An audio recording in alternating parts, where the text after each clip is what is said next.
বাংলাদেশ হামজা হামজা হামজা ২২ বছরের প্রতীক্ষার অবসান, অবশেষে ইতিহাস নতুন করে লিখল বাংলাদেশ।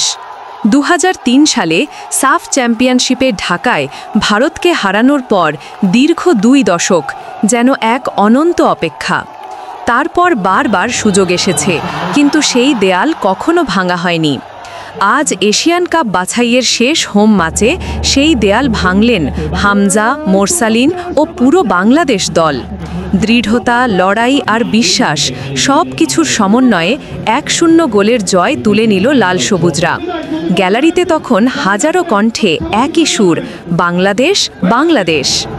গোলটা ছিল শুধু একটি সংখ্যা নয়, এটা ২ দশকের আক্ষেপ ভাঙার মুহূর্ত, একটি প্রজন্মের আনন্দ আর নতুন স্বপ্ন দেখার শুরু।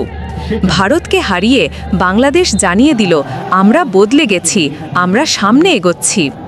আজকের রাত বাংলাদেশের ফুটবল ইতিহাসের একটি স্মরণীয় অধ্যায়। লাল সবুজের এই জয় চিরদিনের জন্য খোদাই হয়ে থাকবে আমাদের হৃদয়ে।